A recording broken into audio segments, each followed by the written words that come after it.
Good evening, sir. Good evening Diksha. Good evening Good Tanishka. evening, sir. Good Good evening. evening, Good sir. evening, sir. Evening to all. चलो भाई, कौन सी class चल रही थी आपकी? Biology. Sir, bio. अच्छा, bio की क्लास चल रही थी। चलिए बढ़िया बेटा, हम बहुत अच्छे हैं। चलो फिर क्लास स्टार्ट करते हैं, ठीक है? Yes, sir. Yes, sir. Good evening, sir. Evening बेटा। लास्ट जितना पढ़ाया था आप लोग रिवाइज कर लिया बेटा आपने? Yes, sir. चलो फिर से कर लेते हैं start। अब लोग चैट देखें। Diksha good evening, Tanishka good evening. Tanishka हम बहुत अच्छे हैं, आप बताओ कैसे हो? Sir, गुड बढ़िया. इवनिंग। गायत्री बेटा good evening. Pratibha Thakur good evening. Purnima good evening. चलो बस, अब बस गुड इवनिंग गुड नाइट हो गया, ठीक? तो देखो, Yes, sir. लास्ट क्लास में पढ़ रहे थे सॉलिड स्टेट, अगर ध्यान हो तो याद है? Yes, sir. सॉलिड स्टेट में हम लोगों ने कहाँ तक पढ़ लिया था, किसी को थोड़ा बहुत पता है? Body centered cubic. Body centre cubic के लिए हम लोगों ने नंबर ऑफ एटम निकाल लिया था। कितना आया था निकल के? Sir, 2. Sir. कितना आया था? Sir, 2. Sir, 2 निकल के आया था। एफसीसी के लिए नंबर ऑफ एटम कितना निकल के आया था बेटा? Sir, 4. Sir, 4. एफसीसी के लिए निकल के आया था 4। एक सेकंड रुकना, देखें रिकॉर्डिंग हो रही है। चलो रिकॉर्डिंग हो रही है, ठीक है। और सिंपल क्यूबिक के लिए नंबर ऑफ एटम कितना निकल गया था बेटा? 1. ठीक है। तो चलो अच्छी बात है, तुम लोगों को लास्ट क्लास का याद है। 2 क्लास में ये वाला चैप्टर खत्म होगा, आज की और नेक्स्ट हमारी कब है क्लास? बताओ कब है नेक्स्ट क्लास हम लोगों की? Sir, पता नहीं. Sir, कल को शायद. कल ही है, पता नहीं क्या। ठीक है, चलो चैप्टर का नाम डालो सॉलिड स्टेट। जो हम लोग पढ़ रहे थे उसी को कंटिन्यू करेंगे, ठीक है? Solid state. और टॉपिक में आप क्या पढ़ोगे? Packing, close packing in solid. आप ये डालो heading, close packing in solid. Close packing in solid, solids कर लो, ठीक है? तो चैप्टर का नाम क्या रहेगा? सॉलिड स्टेट, और टॉपिक रहेगा क्लोज पैकिंग इन सॉलिड्स। तो भाई बताओ, स्टार्ट करें? Yes, sir. अगर किसी को पानी पीना है या वॉशरूम यूज करना है तो जल्दी से जाओ, 1 मिनट के अंदर आ जाओ। 1 मिनट का सबको हम टाइम दे रहे हैं, जल्दी से। Yes, 1 sir. मिनट में निपटा लो फटाफट, जल्दी जाओ। हम ऐसे ही बैठे हैं, 1 मिनट में होके आओ जल्दी से। पानी पी के आओ, या वॉशरूम जाना तो वॉशरूम होके आ जाओ जल्दी से। बाकी लोग जो है वो बताइए, कैसा चल रहा है बेटा पढ़ाई आप लोगों की? Sir, अच्छी चल रही है. अच्छी चल रही है? Yes, sir. नोट्स बना रहे हो कि नहीं बना रहे हो? Yes, sir. हम नोट्स देखेंगे, ठीक है? Yes, sir. हाँ, इसलिए नोट्स अपने अच्छे बनाना, क्योंकि देखो आप नोट्स बनाओगे तो आपको एकेडमिक के तो फायदा है ही, प्लस आपका Yes. कॉम्पिटिटिव के लिए हमेशा के लिए नोट्स हो जाएंगे। अच्छा एक बार बताओ, हम आपके ड्राइव पे जो नोट्स अपलोड करते हैं आप वहां से देखते हो? No, Plus sir. 2 के नहीं प्रोवाइड ही नहीं होते हैं वो नोट्स. Yes, क्यों sir. Sir, provide नहीं नहीं होते. प्रोवाइड नहीं होते मतलब? सर हमें प्लस 2 के नोट्स नहीं मिले. मिले ही नहीं है सर, हमें नोट्स ग्रुप में अपलोड ही नहीं हुए. अच्छा, Yes, sir. तो चलो अगर ऐसा कुछ है तो आप फिर साथ में नोट्स बना लिया करो, क्योंकि हम आपको प्रॉपर टाइम देंगे, ठीक है? और Yes. फायदा भी इसी में है कि आप साथ में नोट्स बनाइए। उससे होता क्या है कि हमें अलग से एफर्ट नहीं लगाना पड़ेगा, है ना? क्योंकि Yes. अगर 9 घंटे की आपकी क्लास चल रही है, उसमें अगर आप नोट्स बना लोगे तो सही है। तो चलो अच्छा, अब स्टार्ट करें, सब आगे ना? Yes, sir. चलो भाई Yes, sir. खेला शुरू करें, ठीक है? तो देखो सबसे पहले हेडिंग क्या पड़ेगी? सबसे हेडिंग पहली पड़ेगी क्लोज पैकिंग इन क्रिस्टल्स, ठीक है? Close packing in crystal. तो पहले मुझे एक बात बता दो, क्या किसी को पता है कि कोऑर्डिनेशन नंबर क्या होता है? कोऑर्डिनेशन नंबर पता है किसी को? Yes, sir. क्या होता है कोऑर्डिनेशन? तनिष्का बताइए। Sir, the number of nearest neighbors of a particle is called its coordination number. बिल्कुल सही, ठीक है। देखो फॉर एग्जांपल मान लो ये तनिष्का बैठी हुई है, ठीक है, अपने क्लासरूम में, और तनिष्का के चारों तरफ उसकी 4 फ्रेंड बैठी हैं, 1 2 3 4। तो हम ऐसा बोलेंगे कि जो तनिष्का है उसका कोऑर्डिनेशन नंबर 4 है। कोऑर्डिनेशन नंबर कितना? 4। मान लो 2 फ्रेंड आके और बैठ गई, अब हम क्या बोलेंगे कि तनिष्का का कोऑर्डिनेशन नंबर कितना है? 6 है। मतलब किसी भी एटम के सराउंडिंग एटम जितने होते हैं उन्हें क्या बोलते हैं? उसका कोऑर्डिनेशन नंबर बोलते हैं। लेकिन अभी तनिष्का ने एक बात बोली ठीक है। मान लो कि अगर कोई इसकी फ्रेंड जो है वो इस वाली टेबल पे बैठी यहाँ पे, और कोई फ्रेंड यहाँ पे बैठी, कोई फ्रेंड यहाँ पे बैठी, कोई फ्रेंड यहाँ पे बैठी। अब बताओ कोऑर्डिनेशन नंबर कितना हो जाएगा? 6 पहले बैठी थी, 6 लड़कियां जो है पहले बैठी थी, अब कितनी आ गई? 1 2 3 4 और आ गई। टोटल कोऑर्डिनेशन नंबर कितना होना चाहिए? 6 ही रहेगा। ठीक है बेटा, 6 ही रहेगा। ठीक है, क्यों? क्योंकि नियरेस्ट नेबर को ही कोऑर्डिनेशन नंबर बोला जाता है। मतलब किसी एटम को कितने नियरेस्ट नेबर ने घेर रखा है उसी को सिर्फ कोऑर्डिनेशन नंबर बोलते हैं। अगर कोई एटम इस वाले एटम से दूर है तो वो कोऑर्डिनेशन नंबर में काउंट नहीं किया जाएगा। बोलो, इतनी बात क्लियर है? Yes, sir. ठीक है, तो चलो, तो आप क्या करना, पहले तो हेडिंग डालिए क्लोज पैकिंग इन क्रिस्टल। ठीक है, क्लोज पैकिंग इन क्रिस्टल, और इसे बढ़िया सा एकदम कलरफुल तरीके से इसे अंडरलाइन करो बढ़िया सा। ठीक है, और उसके बाद आप क्या करो, हेडिंग डालो close packing in one dimensional. आप हेडिंग पहली पड़ेगी, या इसे इसे फर्स्ट हेडिंग करके ही लिख देते हैं। ठीक है, क्लोज पैकिंग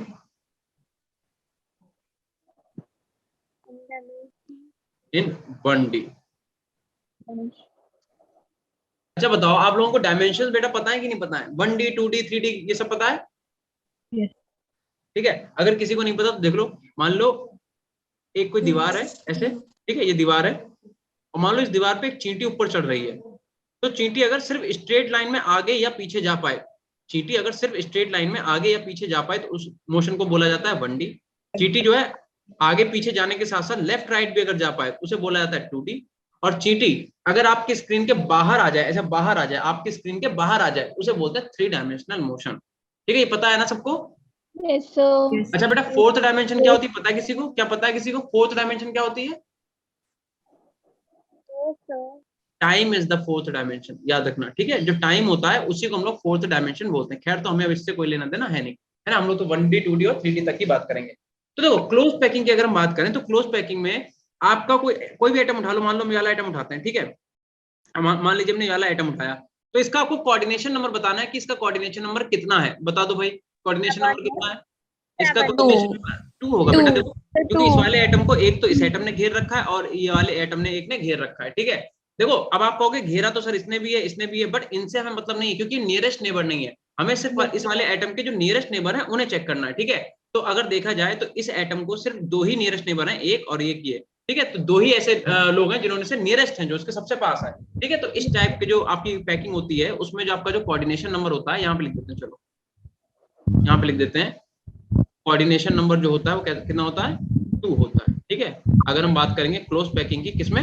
1D में। अच्छा, एक चीज और सुन लो बेटा, देखो मेरी बात सुनो। अगर हम आपसे बोले कि फॉर एग्जांपल मान लो आपके पास हमने एक डिब्बा दे दिया। ठीक है, आज क्या है? आज तो ट्यूसडे है, आज तो हनुमान जी का प्रसाद चढ़ता है। वैसे भी मान लो फॉर एग्जांपल, है ना, मान लो आपके पास एक डिब्बा है और आपने क्या किया, उसमें लड्डू लगाए। और कैसे लड्डू लगाए? एक लड्डू ऐसे रखा, दूसरा लड्डू ऐसे, तीसरा ये, चौथा ये, और पांचवा ये। ठीक है, अब आपने क्या किया, दूसरी रो जो थी वो इसी के नीचे ये वाला लड्डू, इसके नीचे ये वाला, इसके नीचे ये वाला, इसके नीचे ये वाला, इसके नीचे वाला। एक तो ये तरीका हो गया।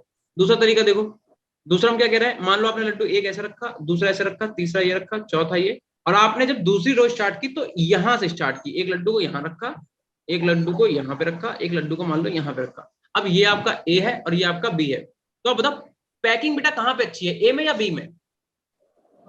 A में ए में नहीं है बेटा, ए में नहीं है। देखो, एटम क्लोज कहाँ पे है? ज्यादा एटम क्लोज कहाँ पे है?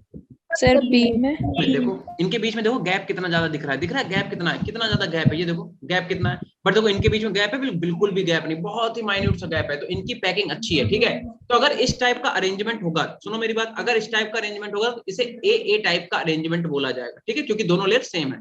और अगर इस टाइप का अरेंजमेंट होगा तो इसे ए बी टाइप का अरेंजमेंट बोला जाएगा, क्योंकि एक लेयर और मतलब दोनों लेयर डिफरेंट है ना। देखो ये वाली दोनों लेयर सेम है, ये वाली और ये वाली, बट ये दोनों लेयर कैसी डिफरेंट है। ठीक है, तो इस टाइप के अरेंजमेंट को ए टाइप का अरेंजमेंट बोलेंगे, और इस वाले टाइप हम लोग क्या बोलेंगे, ए बी टाइप का अरेंजमेंट। बोले, इतना क्लियर है कि नहीं सबको?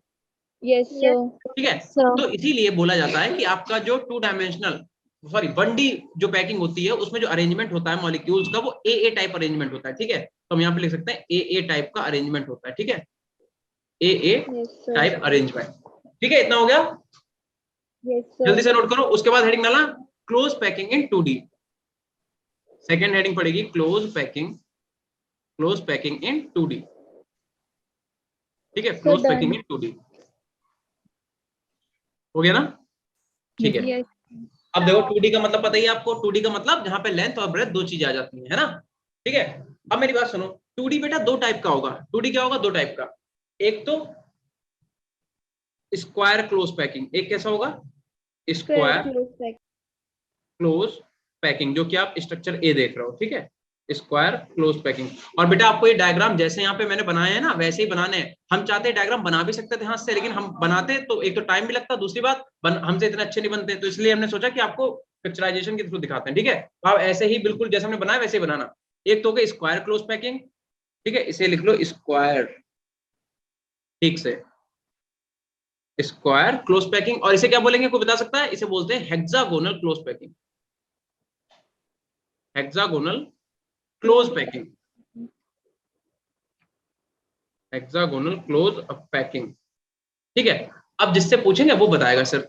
बताओ बेटा, स्क्वायर क्लोज पैकिंग में मान लो अगर ये एटम है आपका, तो बताओ इसका कोऑर्डिनेशन नंबर कितना होगा? पहली बात तो 4 देखो इसके नियरेस्ट नेबर देख लो कौन कौन सा है। एक ये है, एक ये है, एक ये है, ये मत सोचना ये भी है, ये भी है, ये इसके नियरेस्ट नेबर नहीं है बेटा, इनके इसके डिस्टेंस जो है वो दूर है। देखो ये सारे टच कर रहे हैं इसे, ये भी टच कर रहा है, ये भी टच कर रहा है, ये भी कर रहा है, ये कर रहा है, बट ये वाला आइटम कैसे टच कर रहा है? नहीं कर रहा है, ठीक है, तो ध्यान रखना।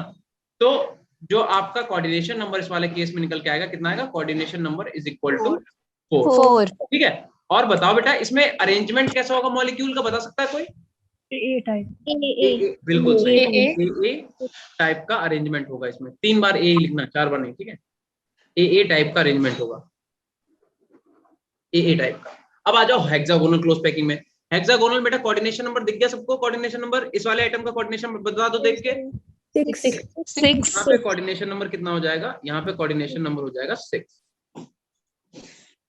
ठीक है। और बताओ यहाँ पे बेटा जो अरेंजमेंट है एटम का वो कैसा है? A B यहाँ पे ए बी टाइप का अरेंजमेंट है, ठीक है, ए बी टाइप अरेंजमेंट।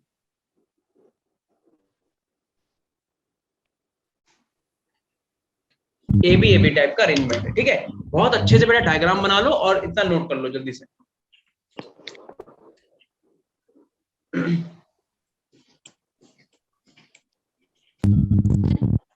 साफ साफ सा डायग्राम बना लो और इतना नोट कर लो बेटा सब लोग। सर हाँ बेटा हो गया। सर ये ए बी अरेंजमेंट कैसे है दोबारा बताना। हेक्सागोनल अच्छा ठीक है, ठीक है। देखो एक्चुअल में क्या है, अच्छा आप ऐसे समझो, पहले तो एक चीज समझो, ये वाला आप अरेंजमेंट देखो, यहाँ पे देखो इनके बीच में गैप देख रहे हो कितना है? इसे अलग कलर से लिखते हैं, देखो यहाँ पे देखो ये गैप, देखो ये आपको गैप ज्यादा दिख रहा है? यहाँ पे देखो कितना गैप है एटम के बीच में, बट यहाँ पे देखो यही गैप देखो कितना छोटा सा है, दिख रहा है? ये गैप दिख रहा है कितना छोटा छोटा है? Yes, sir. तो इसका मतलब इन्हें किसी अलग टाइप से अरेंज किया गया, तभी तो इनके बीच का गैप इतना कम हुआ है, ठीक है। इसका मतलब अगर आप क्या करो, जैसे आपने एक एटम ऐसा रखा ए, मतलब ऐसे रखा, एक रो आपने ऐसे रखी, एक पूरी की पूरी रो आपने ऐसे रख दी, और दूसरी रो आप क्या करो, इसी एटम के नीचे एटम, इसी एटम के नीचे दूसरा एटम, फिर एटम के नीचे फिर एटम, ऐसे।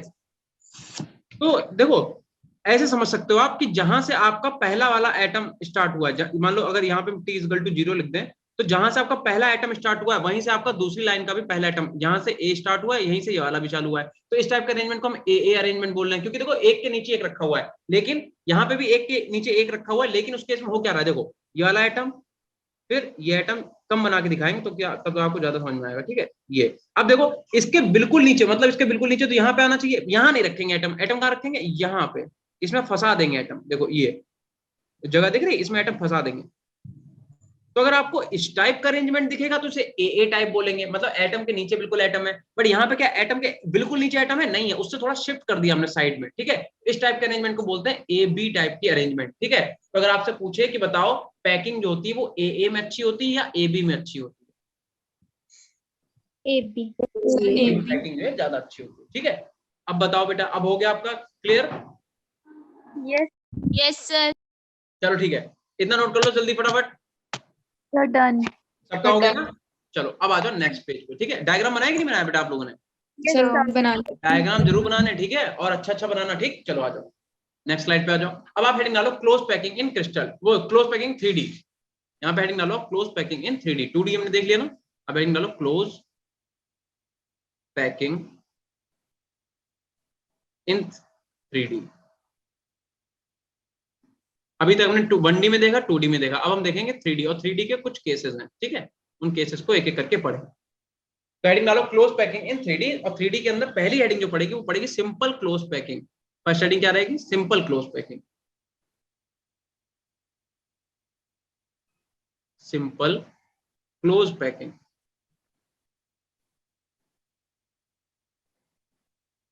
ठीक है, सिंपल क्लोज पैकिंग, ये हेडिंग डाल दीजिए जल्दी से। अच्छा, अब हम खुद आपसे पूछ रहे हैं, आप देख के बताओ खुद से कि आपको जो पैकिंग में अरेंजमेंट दिख रहा है वो ए टाइप का दिख रहा है कि ए बी टाइप का दिख रहा है? A B type, A type का दिख रहा है ना। तो पहली बात तो यहाँ पे जो अरेंजमेंट है वो कैसा होगा? ए टाइप का अरेंजमेंट होगा। ठीक है, पहली बात तो ये हो गई कि अरेंजमेंट जो है वो ए टाइप का होगा। दूसरी बात, अगर आपसे यहाँ पे पूछ दिया जाए कि बताओ बेटा कोऑर्डिनेशन नंबर कितना है, कोऑर्डिनेशन नंबर, तो क्या कोई बता सकता है कोऑर्डिनेशन नंबर कितना है? एक बार 4 नहीं है बेटा, 4 नहीं है, एक बार फिर से देख के बताओ। 6 कितना? 8 नहीं है कोऑर्डिनेशन नंबर। आकाश ने आंसर सही दिया, आकाश बोल रहा है 6। ठीक है बेटा, ध्यान रखना कोऑर्डिनेशन नंबर 6 ही होगा। क्यों? देखो हम आपको बताएं, इस वाले आइटम को आप पकड़ लो। ठीक है, 1 2 3 4 5 6। ठीक है, और ध्यान रखना क्योंकि ये ए टाइप का है तो इसके नीचे वाला नहीं गिना जाएगा। ठीक है, आप मतलब एक एक लेयर का खाली देखा जाएगा। हम लोग क्योंकि 3D तो पढ़ रहे हैं, लेकिन अब हम ए टाइप की पैकिंग देख रहे हैं ना। ए टाइप की पैकिंग सबसे अच्छी किसमें? 1D में होती है। तो 1D में आप देखो क्या होगा, तो 1D में देख लो, अगर इस आइटम का देखो कितने आइटम घेर रखे हैं? 6 आइटम। ठीक है, तो यहाँ पे जो आपका कोऑर्डिनेशन नंबर निकल के आएगा वो आएगा 6। ठीक, तो आप लिख लो coordination number is equal to 6। और आपको ये डायग्राम बनाना है, अब आप बताओ बना पाओगे कि नहीं? सर ये दोबारा समझा दो एक बार। अगर बना लो तो अच्छी बात है, नहीं तो आप चाहो तो क्या कर सकते हो, स्क्रीनशॉट ले सकते हो। सर इसको दोबारा समझा दो एक बार। ठीक है, देखो तो मैंने ये बोला बेटा, हमने कहा कि देखो हम लोग क्लोज पैकिंग 3D के अंदर पढ़ रहे हैं, बिल्कुल बात सही, लेकिन देखो अरेंजमेंट कौन सा? अरेंजमेंट ए टाइप का। ए टाइप का अरेंजमेंट क्या होता है? ये वाला अरेंजमेंट, ये वाला अरेंजमेंट, राइट। ठीक है, तो जब भी आप देखोगे आप एक सिंगल फेस को देखोगे। सिंगल फेस को मतलब अगर हम देख रहे हैं तो हम सिर्फ सामने वाले फेस को देखेंगे। तो सामने वाले फेस को जो आप देखोगे, मान लो हमने ये वाला आइटम पकड़ लिया, ये वाला, हम क्या इसका बता दो कितना है, तो आपको क्या करना है? अब देखो ये तो सही से बन नहीं पाया, तो इसके 6 आइटम जो है इसे घेर रखे हैं। मतलब आपको इस वाले डायग्राम दिखाते हैं, यहाँ पे देखो, जैसे आपको अगर हम कहें इस वाले आइटम का कोऑर्डिनेशन नंबर बताओ, तो कितना हो गया? देखो 1 2 3 4 5 और 1 6 ऐसे आइटम है जिसने इस सेंट्रल आइटम को घेर रखा है, इसीलिए यहाँ पे कोऑर्डिनेशन नंबर जो 6 निकल गया था, सिंपल।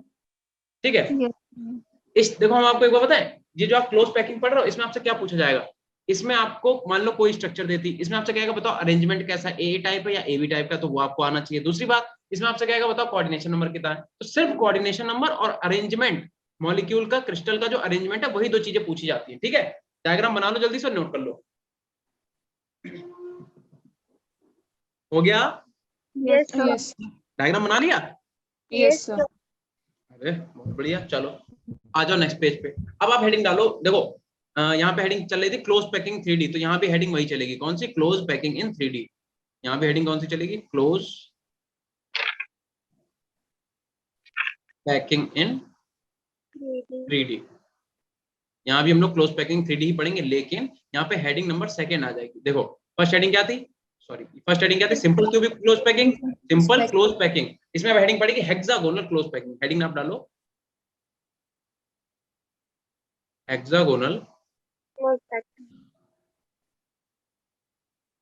Close packing. ठीक है, चलो अब आपको पहले तो समझा दें हेक्सागोनल क्लोज पैकिंग एक्चुअल में होती कैसी है। ठीक है, देखो जरा सब लोग लिखना बंद करो, इधर देखो। देखो मान लो आपको ये वाला आइटम दिख रहा है, यहाँ पे सबको दिख रहा है, ये आइटम है। इस आइटम को कितने आइटम ने घेर रखा? 1 2 3 4 5 6 आइटम है। आप क्या लिखोगे? कोऑर्डिनेशन नंबर यहाँ पे आके लिख दोगे कि कोऑर्डिनेशन नंबर कितना है। यहाँ पे आके लिखोगे आप कि भैया देखो इसका कोऑर्डिनेशन नंबर जो है वो 6 है, और ये गलत हो जाएगा क्योंकि कोऑर्डिनेशन नंबर 6 नहीं है। अगर कोऑर्डिनेशन नंबर 6 नहीं है तो कितना है? कोऑर्डिनेशन नंबर एक्चुअल में बेटा 12 है। अब 12 कैसे है वो हम आपको दिखाते हैं। देखो मेरी बात सुनना ध्यान से, ये आपने आइटम देखा बीच वाला, इस आइटम को कितने आइटम ने बेटा घेर रखा है अभी? तो 6 ने।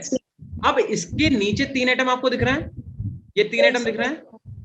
ठीक है, ये क्योंकि आपको डायग्राम बनवाया जा रहा है इसलिए इसके एटम के बीच में गैप है। एक्चुअल में ऐसा नहीं होता है। एक्चुअल में क्या होता है कि जैसे मान लो ये आपका एटम, इसे 6 एटम ने घेर रखा, 1 2 3 4 5 6 और इसके बिल्कुल नीचे 3 एटम लगे होते हैं। बिल्कुल, अब देखो 3D में हम तो बना नहीं पाएंगे, इसीलिए आपको ये स्ट्रक्चर हमने यहाँ पे पेस्ट कर रखी है। ये देखो, ये जो आप 3 एटम देख रहे हो इसके नीचे, ये इसके बिल्कुल, जैसे मान लो ये वाली लेयर हो गई ए वाली लेयर दिख गई सबको, ऊपर वाली ए वाली हो गई, ठीक है। मान लो ये वाली, मेरा हाथ देखो सब लोग, ये वाली ए लेयर है और इस ए लेयर में ये जो बीच में एटम है इसका कोऑर्डिनेशन नंबर कितना 6 है, और नीचे 3 एटम, वो 3 एटम बिल्कुल ऐसे चिपके हुए हैं, बट आपको शो करने के लिए उसे नीचे करके शो करा गया। तो ये मत सोचना वो तो नियरेस्ट नेबर नहीं है तो हम क्यों काउंट करें, ऐसा नहीं है, वो नियरेस्ट नेबर ही है बेटा। लेकिन हम लोग क्या कर रहे हैं कि हम ये बोल रहे हैं कि ये ए लेयर हो गई और बी लेयर बिल्कुल ऐसे चिपकी हुई, बट आपको हम कैसे दिखाएं कि बी लेयर है, तो हमने उसे थोड़ा नीचे करके शो कर दिया। बोलो, इतनी बात समझ में आ रही? Yes, sir. यस तो ऐसे ही क्या होता है कि ये वाला जो एटम है, 6 एटम तो उसने यहाँ पे उसने घेर रखे हैं, 3 एटम नीचे हो गए। ऐसे ही बेटा क्या होता है, 3 एटम जो होते हैं वो ऊपर होते हैं, एक सॉरी सही से बना दें यहाँ पे, मतलब 3 एटम होते हैं यहाँ पे, ठीक है। तो जब आप देखोगे तो 1 2 3 4 5 6 7 8 9 10 11 12, तो जब इस वाले एटम का कोऑर्डिनेशन नंबर निकालोगे तो निकल के कितना आ जाएगा, 12 आ जाएगा, ठीक है। अच्छा दूसरी बात, अच्छा बताओ बेटा, इनके बीच में जो वो होगा, अरेंजमेंट होगा, वो कैसा होगा? Sir, AB type. A B type का अरेंजमेंट होगा। कैसा अरेंजमेंट होगा? AB. ए बी टाइप का अरेंजमेंट होगा, ए बी टाइप का। इसका मतलब बता सकता है कोई? ए बी का मतलब देखो, पहले क्या, ऊपर हेक्सागोनल वाला एटम रखे हुए हैं, मतलब बीच में एक एटम, उसके 6 एटम कॉर्नर पे, मतलब चारों तरफ, फिर नीचे 3 एटम की लेयर, ऊपर फिर से 3 एटम की लेयर। तो समझ रहे हो, इसमें ए बी टाइप का, एक लेयर ए है, दूसरी बी है, फिर एक लेयर ए है, फिर दूसरी लेयर बी है, ठीक है। Yes, इतना नोट sir. करो जल्दी से, ए बी टाइप का अरेंजमेंट होगा, ठीक है। और कोऑर्डिनेशन नंबर होगा 12। अगर कोऑर्डिनेशन नंबर किसी को समझ में ना आया तो बताओ, एक बार फिर से एक्सप्लेन कर दें। Sir, आ गया समझ. अगर आ गया तो डायग्राम बहुत अच्छे से बनाओ, ये वाला डायग्राम भी आप बनाओगे, ये वाला भी बनाएंगे और आप ये भी बनाएंगे, ठीक है। दोनों ही डायग्राम बनाइए जल्दी से।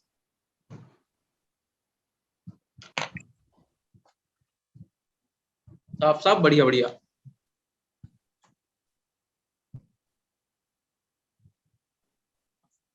ठीक है, और स्ट्रक्चर को क्या बोलते हैं हम लोग? इसे बोलते हैं हम लोग हेक्सागोनल।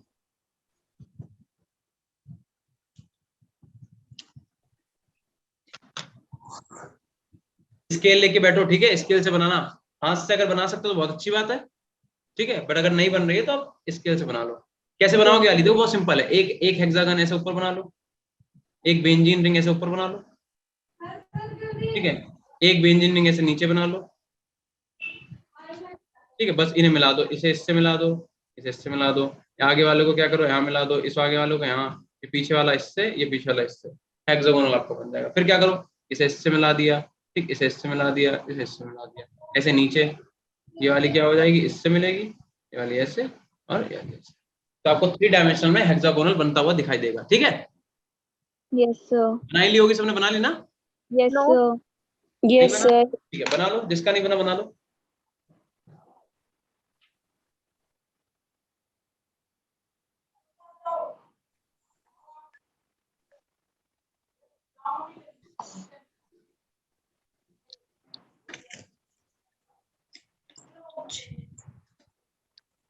आज हम लोग डेरिवेशन करेंगे 3, बहुत इंपॉर्टेंट, ठीक है। तो जल्दी जल्दी करो, आज एक फिनिश करना अपने वही वाला इतना पार्ट। और जो हमारी कल होगी क्लास, आज मंडे है, ट्यूसडे है ना, आज वेडनेसडे को Yes. क्लास होगी शायद, तो उसे हम लोग कल फिनिश कर लेंगे, कल खत्म हो जाएगा चैप्टर आपका, ठीक है। Yes, sir. आप लोगों के पास आपका शेड्यूल नहीं है? No, No, sir. no. Schedule तो होगा, पता कैसे चलता है कि आज कौन सी क्लास होगी? सर 3 days केमिस्ट्री की होती है और 3 days फिजिक्स की होती है लास्ट के। हाँ, तो यही यही तो पूछ रहे थे हम।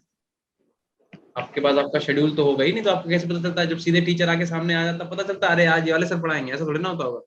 No, नहीं sir. सर, लिंक में भी लिखा होता है. हाँ, और क्या, लिंक में भी लिखा होता है, ऑब्वियस सी बात है, ठीक है। Yes, चलो भाई, sir. चले नेक्स्ट स्लाइड पे। Yes, sir. Yes, तो sir. आप क्या करोगे, देखो यहाँ पे फिर से देखो, अभी हम लोग क्या पढ़ रहे थे, देखो पीछे क्लोज पैकिंग इन 3D, उसमें हम लोगों ने पहला पढ़ लिया क्या, सिंपल क्लोज पैकिंग। फिर क्लोज पैकिंग इन 3D, उसमें सेकंड हेडिंग क्या पड़ी, हेक्सागोनल क्लोज पैकिंग। अब फिर से हेडिंग आप डालो क्लोज पैकिंग इन 3D, और ये लास्ट है। फिर से हेडिंग क्या पड़ेगी, close packing In 3D. In 3D,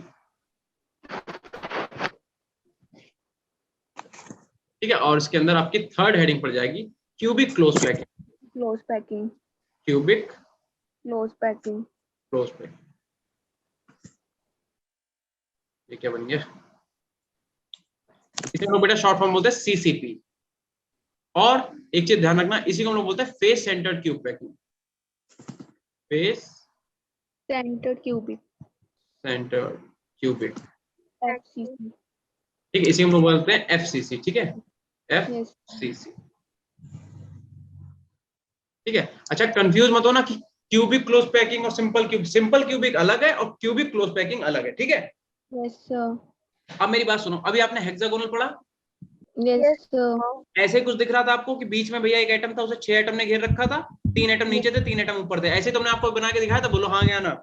Yes, sir. तो उसमें और इसमें डिफरेंस क्या है? डिफरेंस बहुत छोटा सा है, अगर आपने पहचान लिया तो बहुत अच्छी बात है, अगर आप देख पाए हो तो आपको दिख गया होगा, नहीं तो हम बताते हैं। देखो उसमें क्या होता था बेटा, उसमें ए बी टाइप की अरेंजमेंट होती थी, मतलब उसमें ये वाला और ये वाला सेम होता था या नहीं, बताओ, पीछे देख ही लो। देखो ये वाली लेयर जो है, इसके ऊपर ऐसी लेयर तो आएगी, बिल्कुल यही वाली लेयर तो आएगी, Yes, sir. तो ये वाली लेयर सेम होती थी। लेकिन यहाँ पे क्या हो रहा है, ध्यान रखना, देखो नीचे वाले में क्या हो रहा है, नीचे वाले में एक एटम आपकी स्क्रीन की तरफ है और 2 एटम आपके पीछे हैं, मतलब पीछे हैं, स्क्रीन से पीछे। और ऊपर वाले में क्या है कि 2 एटम जो है वो आगे हैं, 1 एटम पीछे है। तो ये दोनों सेम है क्या? ये दोनों आपको सेम दिख रहा है? No, sir. सेम नहीं है बेटा, क्योंकि ये एटम इसमें भी 3 है और एटम इसमें भी 3 है, लेकिन इसमें क्या है कि 2 एटम आपकी स्क्रीन की तरफ है, 1 एटम आपकी स्क्रीन से पीछे है। और इसमें क्या हो रहा है, नीचे वाले में क्या हो रहा है कि 1 एटम जो है वो आपकी स्क्रीन की तरफ, 2 एटम आपकी स्क्रीन के पीछे है। तो इसका मतलब यहाँ पे बस अरेंजमेंट चेंज हुआ है, बाकी कुछ भी चेंज नहीं हुआ है। दैट मीन अगर हम आपसे कहें बताओ बेटा कोऑर्डिनेशन नंबर कितना होगा, तो कोऑर्डिनेशन नंबर अभी भी 12 ही रहेगा, ठीक है। सबको दिख ही गया होगा कोऑर्डिनेशन 12, भाई इसका चेक कर लो, 1 2 3 4 5 6 7 8 9 10 11 12 है ना, कोऑर्डिनेशन नंबर अभी भी 12 ही रहेगा। लेकिन अगर कुछ चेंज होगा तो क्या चेंज होगा, अरेंजमेंट का टाइप चेंज हो जाएगा। अब कौन सा टाइप हो जाएगा, एबीसी टाइप अरेंजमेंट हो जाएगा। Yes, sir. बोलो इतनी बात समझ आई कि नहीं, Yes, sir. आ गई? तो डायग्राम Yes. बनाओ बढ़िया बढ़िया सुंदर Yes, एकदम sir. और इतना लिख दो बस, ये पैकिंग खत्म हो गई, ठीक है। अब पढ़ेंगे हम लोग वॉइड्स। सर एक बार एक्सप्लेन की अरेंजमेंट। एक बार एक्सप्लेन कर दो, चलो ठीक। देखो मैं आपसे ये कह रहा था कि इससे पहले हम लोगों ने अभी हेक्सागोनल वाला पढ़ा, तो हेक्सागोनल में देखो, हेक्सागोनल में क्या हो रहा था, एबी टाइप की पैकिंग थी। इसका मतलब इस वाले एटम को हम जब निकाल लेते तो 1 2 3 4 5 6 और 3 एटम नीचे, इसके 3 ही एटम इसके ऊपर आ रहे थे, लेकिन एटम ऊपर जो आ रहे थे वो भी बिल्कुल सेम वैसे ही थे जैसे नीचे वाला था, ठीक है। मतलब इसमें क्या था, देखो 2 एटम आगे 1 एटम पीछे, इसमें भी क्या था 2 एटम आगे 1 एटम पीछे। तो इसे हम लोग एबी टाइप के अरेंजमेंट बोल रहे, तो कोई दिक्कत नहीं आ रही थी। लेकिन जैसे हम लोग एफसीसी के पास आए, तो एफसीसी में बेटा एक चीज देखो, आपको आपकी स्क्रीन की तरफ यहाँ पे कितने एटम है, 1 एटम है कि नहीं, और 2 एटम पीछे है। और ऊपर वाला देखो आपकी स्क्रीन की तरफ 2 एटम है, 1 एटम पीछे है कि नहीं, ये बताओ। तो यहाँ इसका मतलब ये हुआ कि यहाँ पे जो अरेंजमेंट है वो अलग अलग है। ये कौन सा, ये सी टाइप बोला गया, ये बी टाइप बोला गया, ए टाइप बोला गया, ठीक है। Yes, इसलिए sir. तीनों अलग अलग है, तो तीनों का अलग अलग नाम दे दिया। अब कोई बच्चा ये मत बोला बी सी बी ए क्यों नहीं हो सकता है, लेकिन आप अल्फाबेटिकल ऑर्डर में ही तो चलोगे, तो हम लोग एबीसी बोल रहे हैं, ठीक है। Yes, sir. चलो इतना नोट करके जल्दी से डायग्राम बनाओ फटाफट, Sir, done. Sir, ठीक है, बहुत अच्छी बात है। अब हेडिंग डालो आप, यहाँ से आपका इंपॉर्टेंट चैप्टर और ज्यादा स्टार्ट हो जाएगा, ठीक है। क्या हेडिंग पड़ेगी, हेडिंग पड़ेगी types of void in 3D, types of voids in 3D। किसी को पता है बेटा वॉइड क्या होते हैं, क्या किसी को मालूम है वॉइड्स क्या होते हैं? Yes sir. Yes, देखो sir. हाँ बताइए क्या होते हैं voids. Sir free space. Free space, ठीक है, चलो ठीक है। देखो हम आपको बताते हैं वॉइड का एक्चुअल मीनिंग क्या होता है। फ्री स्पेस होता है, बिल्कुल सही बात है। देखो आप जब एटम बनाते हो सॉलिड का एटम की स्ट्रक्चर कैसी होती है, स्फेरिकल होती कि नहीं होती, बताओ। Yes, sir. ये एटम भी आपका स्फेरिकल हो गया, और आपने दूसरा एटम बनाया, ये एटम भी आपका स्फेरिकल हो गया।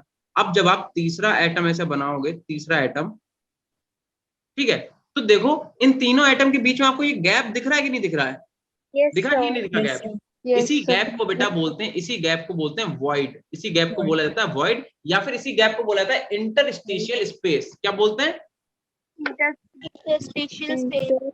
Interstitial space. अगर आपसे बोले कि इंटरस्टिशियल साइट या फिर इंटरस्टिशियल स्पेस क्या होता है, तो जब आप सॉलिड के एटम आपस में ऐसे चिपके होते हैं तो उनके बीच का जो गैप होता है, उसी गैप को हम लोग वॉइड या फिर इंटरस्टिशियल स्पेस बोलते हैं। बोले इतनी बात सबको क्लियर हुई कि नहीं? Yes, sir. अब वॉइड Yes, कितने sir. टाइप की होती है हमें वो पढ़ना है, ठीक है। तो फर्स्ट हेडिंग पड़ जाएगी ट्रायंगुलर वॉइड।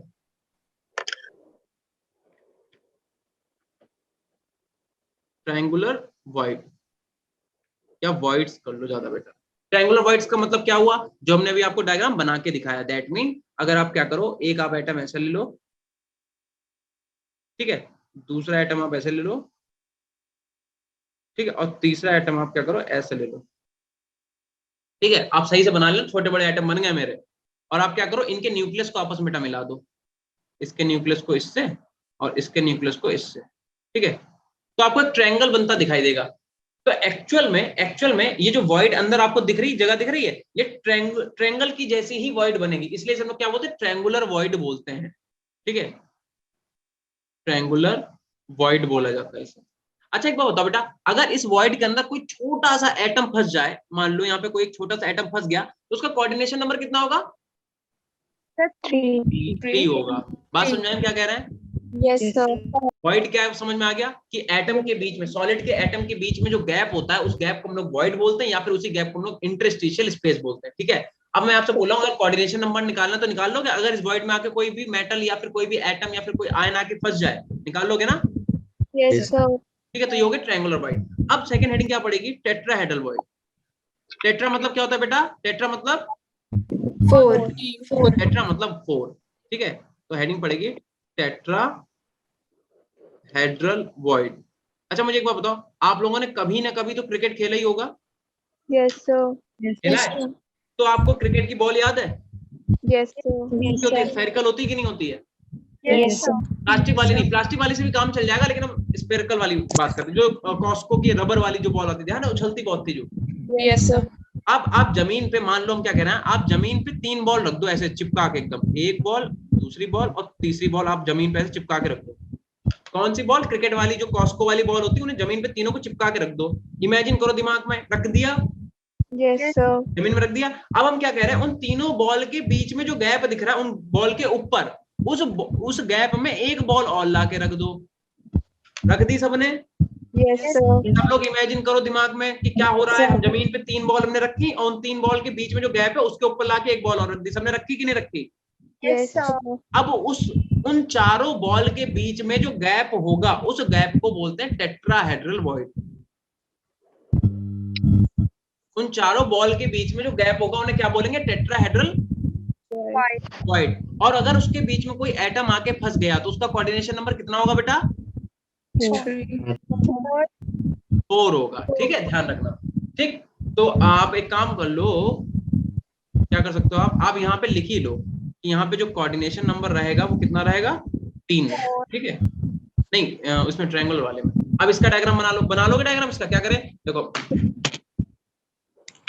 कहाँ चली ये रहा। देखो हम क्या करते हैं, हमने पहले 3 एटम ऐसे रखे, मतलब 3 बॉल लाके फर्श पे ऐसे रख दी, एक बॉल,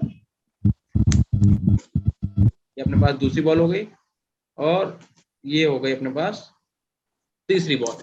अब हमने क्या करा, चौथी बॉल इनके ऊपर ऐसे लाके रख दी। हम डॉट से इसलिए दिखा रहे हैं ताकि हम आपको चौथी बॉल दिखा पाए, ठीक है। Yes, sir. हमने क्या करा, चौथी बॉल जो है उसके ऊपर ऐसे लाके रख दी। अब इसके बीच में जो ये गैप प्रोड्यूस हुआ, ये गैप जो बन गया, इसी को हम लोग बोलेंगे टेट्राहेड्रल वॉइड। टेट्राहेड्रल, बोलो इतना सबको क्लियर हुआ कि नहीं? Yes, sir. और टेट्राहेड्रल वॉइड के लिए बेटा कोऑर्डिनेशन नंबर जो रहेगा कितना रहेगा? 4. कोऑर्डिनेशन नंबर रहेगा 4। चलो इतना जल्दी से बेटा बना लो, साफ साफ Sir, बना लिया. बना लिया. बना लिया ना, बहुत अच्छी बात है। अब आप हेडिंग डालो ऑक्टाहेड्रल वॉइड, नेक्स्ट पेज पे हेडिंग डालिए।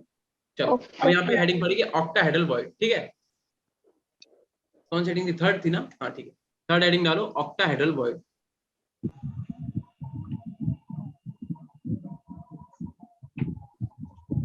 गायत्री प्रीवियस स्लाइड देखनी है बेटा, देख लो। अरे ये नहीं रही प्रीवियस, चलो। अरे क्या हो रहा भैया, क्या हो रहा, चलो देख लो गायत्री। आप लोगों के नाम बहुत अच्छे अच्छे हैं। तारीफ कर रहा हूँ, कुछ बोल ही नहीं रहा। Yes, sir. Thank you, sir. Thank you, sir. हमसे किसी दिन कहा ही नहीं है मेरा नाम अच्छा है, तुम लोगों से कह रहे हैं तब भी नहीं बोल लो। चलो अच्छा गायत्री, हो गया बेटा आपका? है आपका नाम भी। Sir, आपका नाम अब भी तो अच्छा कहोगे ही, अब तो तुम बटरिंग करोगे ही, और क्या? Sir, अपने आप से बोला कभी तुम लोगों ने, अब तो कहोगे जब सर ने कह दिया। नहीं सर, ऐसे भी अच्छा है। सर अच्छा नाम। आकाश कह रहा है अरे सर आपका यूनिक है। लड़के तो भैया अलग ही लेवल पे, उनका अलग ही चल रहा है। कह रहे हम छोटी मोटी नहीं करेंगे तारीफ, हम बहुत बड़ी करेंगे। चलो अच्छा, ये हो गया ना सबका? चलो ठीक है। Yes sir. कौन सी स्लाइड? अपनी कोई स्लाइड मिस नहीं हुई ना? ये वाली थी ना? चलो ठीक है। हेडिंग डालो ऑक्टाहेड्रल वॉइड। ऑक्टाहेड्रल वॉइड, ठीक है। हम लोग पढ़ेंगे ऑक्टाहेड्रल वॉइड क्या होता है। देखो फिर से इमेजिन करना है आपको बेटा। हमने आपको जब सॉलिड स्टेट स्टार्ट करा तभी हमने आपसे बोला था कि पूरी सॉलिड स्टेट जो इमेजिनेशन पे डिपेंड करती है, बोला था कि नहीं? Yes sir. तो हम बोलेंगे, बस आपको सुनना है, क्योंकि हम देखो यहाँ पे पूरा 3D ऑब्जेक्ट तो नहीं बना सकते, जितने डायग्राम हम उठा सकते हैं उन्होंने उठा लिए, बट कुछ चीजें हमें 2D में ही समझानी पड़ेंगी, है ना? अब मेरी बात सुनो, फिर से उन 3 बॉलों को फर्श पे चिपका के रख दो। रख दिया? Yes sir. वही जो कॉस्को की 3 बॉल थी उन्हें आप क्या करो, जमीन पे चिपका के तीनों को रख दो। उसके बाद आपको क्या करना है, उनके ऊपर 3 बॉल और लाके रख दो। 3 बॉल के ऊपर चिपका के, जो आपने 3 बॉल फर्श पे रखी है उनके ऊपर 3 बॉल लाके और रख दो। दिमाग में स्ट्रक्चर बनी? Yes sir. अब उनके बीच का जो बेटा गैप है, उसी गैप को हम लोग बोलते हैं octahedral void. Yes sir. Opposite directions का। हाँ बेटा सही कह रहे हो तंशिका। मेरी बात सुनो, हम एक प्रैक्टिकल वे में समझा रहे हैं बेटा, ठीक है? क्योंकि देखो ये सब डेफिनेशन तो आपकी बुक में भी लिखी है ना? अगर आपको ऐसे समझ में आया तो आप बुक से पढ़ सकते थे, ठीक है? बट हम थोड़ा प्रैक्टिकली सोच के देखते हैं कि अगर आपको ऐसे समझ में आया तो ज्यादा अच्छी बात है। आप जमीन पे 3 बॉल रखो चिपका के, और 3 बॉल के ऊपर 3 बॉल लाके और रख दो, अपोजिट डायरेक्शन में, लेकिन ठीक है, सेम डायरेक्शन में नहीं। उसके बाद उनके बीच में जो गैप प्रोड्यूस होगा, उसी गैप को हम लोग बोलते हैं ऑक्टाहेड्रल वॉइड। यानी कि अगर हम डायग्राम बनाएंगे तो कैसे बनाएंगे, देखो पहले तो आपको क्या करना है, उन्हीं 3 बॉल को ऐसे चिपका के रख दो। एक ये पहली बॉल, ये हो गई second one, and this one is third. अब हम क्या कर रहे हैं, इनकी डायरेक्शन चेंज कर लो। डायरेक्शन मतलब समझ लो, अभी ऊपर कितनी बॉल्स हैं? 2, नीचे बॉल्स कितनी? 1। अब हम क्या करेंगे, नीचे बॉल रखेंगे 2, ऊपर रखेंगे 1। बोलो समझ में आया? Yes sir.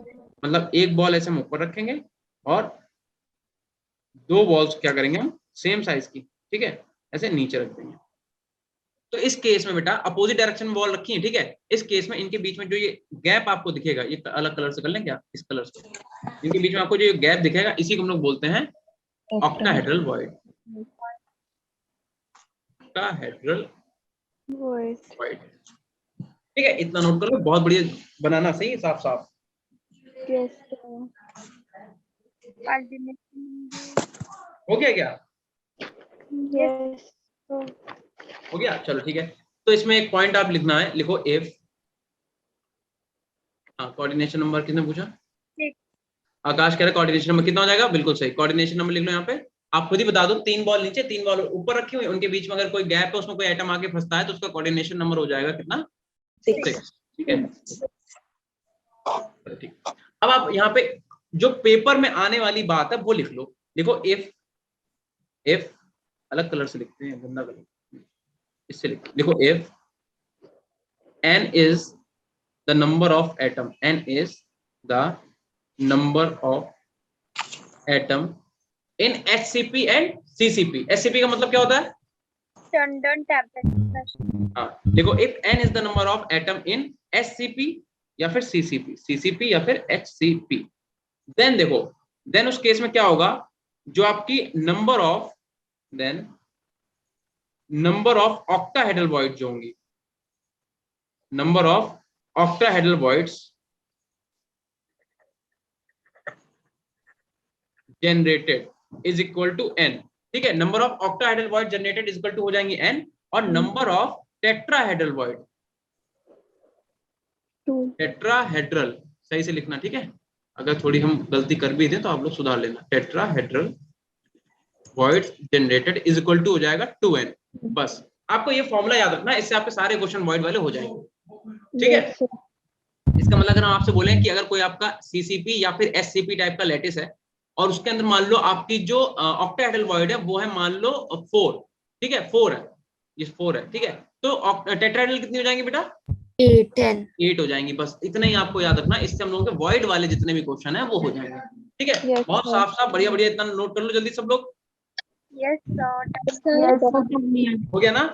Yes sir. चलो अब आपको क्या करना है, एक छोटा सा रिलेशन, मतलब 3 फॉर्मूले छोटे छोटे आपको लिखवाएंगे, बस आपको खाली याद करने हैं। उसके बाद हम लोग क्या करेंगे, डेरिवेशन, बस, ठीक है? तो आपको क्या करना है, हेडिंग डालो SCP आकाश हेक्सागोनल क्लोज पैकिंग, ये वाली देखो ना, अभी हम लोगों ने बनाई तो थी।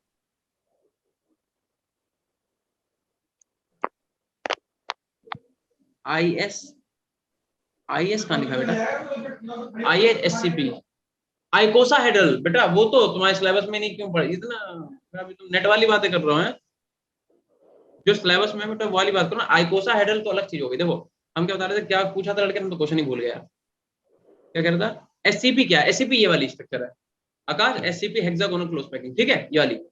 चलो अच्छा। अरे यार ये तो कीबोर्ड काम नहीं करता भाई, चलो हो गया था ना, ठीक है। अब आप हेडिंग क्या डालोगे, हेडिंग डालो relation between, sir previous slide करना, 1 मिनट। Yes sir. हो गया। Yes sir. हेडिंग डालो रिलेशन,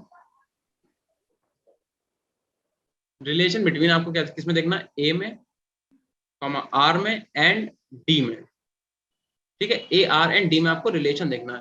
हम आपको पहले तो समझा देते हैं A and R and D होता क्या है। देखो अगर एक छोटा सा क्यूब बना ले अपन, मान लो हमने क्या करा, ये क्यूब बनाया, ठीक है, और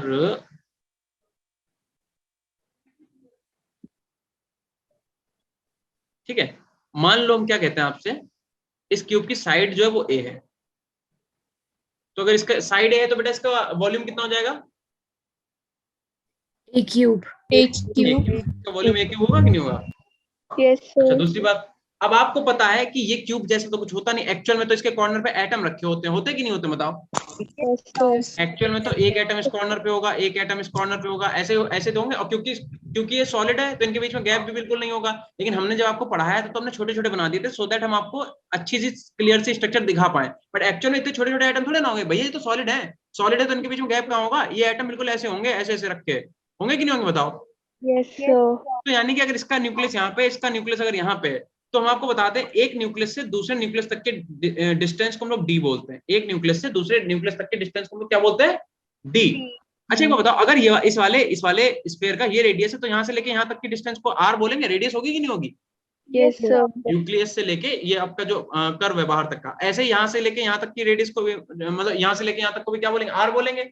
Yes, sir. तो बेटा डी जो है वो किसके इक्वल होगा, 2r के इक्वल हुआ कि नहीं हुआ। Yes, sir. तो अगर यहाँ से r निकाले तो d/2 आ जाएगा। Yes, sir. और एक बात बताओ, d बेटा किसके इक्वल है, अगर यही डिस्टेंस d है और यही डिस्टेंस a है, तो d को a के इक्वल रख सकते हैं कि नहीं, बताओ। Yes, sir. तो हम r = a/2 भी लिख सकते हैं।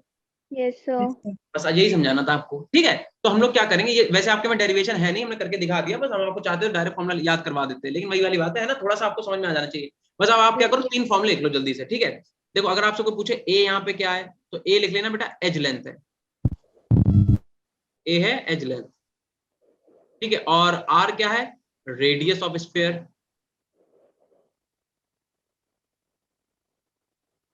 रेडियस है। और d क्या है बेटा बताना, nearest neighbour distance, Nearest neighbor distance. Nearest neighbour distance, ठीक है। नियरेस्ट नेबर डिस्टेंस मतलब एक एटम से दूसरे एटम की डिस्टेंस जो होती है उसे बोलते हैं d, ठीक है। अब आपको क्या करना है, 3 फॉर्मूले पर छोटे छोटे से लिखने हैं, और वो छोटे छोटे फॉर्मूले क्या है, आपको पहले सिंपल क्यूबिक के लिए लिखना है, सिंपल क्यूबिक के लिए। फिर आपको क्या करना है, फिर आपको लिखना है बॉडी सेंटर या FCC के लिए लिख लो, पहले FCC के लिए लिखना है, ठीक है, दूसरा फॉर्मूला। और तीसरा आपको लिखना है किसके लिए, फॉर BCC, BCC। चलो हाँ अब बताओ, सिंपल क्यूबिक के लिए बता d किसके इक्वल था, d को हम लोग a के इक्वल रख रहे थे कि नहीं। Yes, sir. और r = d/2 होता है कि नहीं होता, बताओ, r = d/2 होता है। Yes, sir. तो सीधे अगर हम r को a/2 लिखते हैं, किसी प्रॉब्लम है किसी को, अगर हम r को सीधे लिखते हैं a/2, काम चल जाएगा ना सबका। Yes, sir. तो बस ठीक है, ये फॉर्मूला लिख लो आप। अब बात करते हैं FCC की। देखो FCC के लिए बेटा d जो होता है, FCC के लिए वैसे तो ये पहले उस समय पहले आपके मतलब जो सिलेबस था उसमें पूरे पूरे डेरिवेशन थे, बहुत बड़े बड़े 2-2 पन्ने के, लेकिन अब वो हटा दिए गए, और अच्छा भी है क्योंकि हमने न्यूमेरिकली लगाना तो न्यूमेरिकल हम फॉर्मुलेस लगा लेते हैं, ठीक है। तो FCC के लिए आपको याद करना पड़ेगा, देखो पहले वाला तो मैंने आपको समझा ही दिया। FCC और BCC के लिए आपको 2 फॉर्मूले याद करने हैं कि FCC के लिए d कितना होता है, और d भी नहीं याद करना, आपको सिर्फ रेडियस याद करना है, ठीक है। FCC के लिए r जो होता है बेटा वो होता है a/2√2, a/2√2, ठीक है। और जो BCC होता है, BCC के लिए r होता है, BCC के लिए लिख लो r = √3/4√3/4a, ठीक है, r = √3/4a। बस आपको ये 2 फॉर्मूले याद करने हैं, for BCC and for FCC, बस। क्योंकि इनका हम लोग नेक्स्ट डेरिवेशन जो करेंगे उसमें यूज होगा, और उसके लिए डी होता है √3/2a। ठीक है, ये तीनों फॉर्मूले छोटे छोटे जल्दी से आपको अभी के अभी याद करने, तुरंत याद कर लो। सिंपल क्यूबिक के लिए r कितना होता है a/2, एफसीसी के लिए r कितना होता है a/2√2, बीसीसी के लिए r कितना होता है √3/4a। बताओ भाई, हो जाएगा याद? Yes, sir. तो इसे हटा दे, हो गया ना सबका? Yes, sir. अगर हो गया तो नेक्स्ट पेज पे आज की लास्ट हेडिंग और 3 छोटे छोटे डेरिवेशन करेंगे हम लोग फटाफट। ठीक है, आपको कैलकुलेशन थोड़ी बहुत आती है कि नहीं बताओ? थोड़ी बहुत मैथ आती है? Yes sir. बस उससे काम चल जाएगा। अगर थोड़ी बहुत मैथ आती है तो थोड़ी बहुत मैथ लगानी पड़ेगी। ठीक है, अब हेडिंग डालो आपको पैकिंग एफिशिएंसी। ठीक है,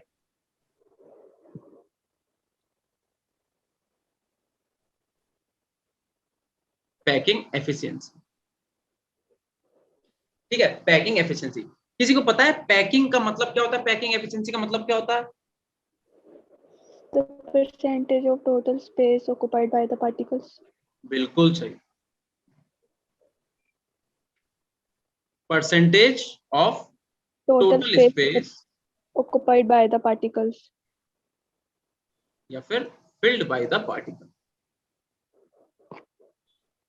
बाय द पार्टिकल। देखो बात सुनो, अभी हमने आपको वॉइड पढ़ाई। वॉइड का मतलब क्या होता था कि जो सॉलिड के एटम होते थे उनके बीच में कुछ ना कुछ गैप होता था, तो उन गैप में कोई छोटा पार्टिकल जाके अगर बैठ जाए और वो स्पेस को घेर ले, तो कितने स्पेस को घेरेगा उसी को बोलते हैं बेटा पैकिंग एफिशिएंसी। बोलो बात समझ आई?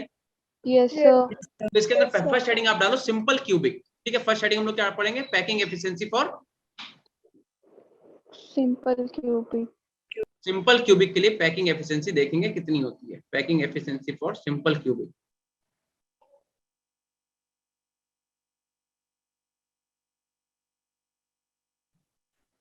ठीक है, packing efficiency for simple cubic. अब देखो पैकिंग एफिशिएंसी का बेटा फॉर्मूला पहले तो हम आपके सामने लिख रहे हैं। ठीक है, पैकिंग एफिशिएंसी का फॉर्मूला क्या होता है? होता है n into volume of an atom upon में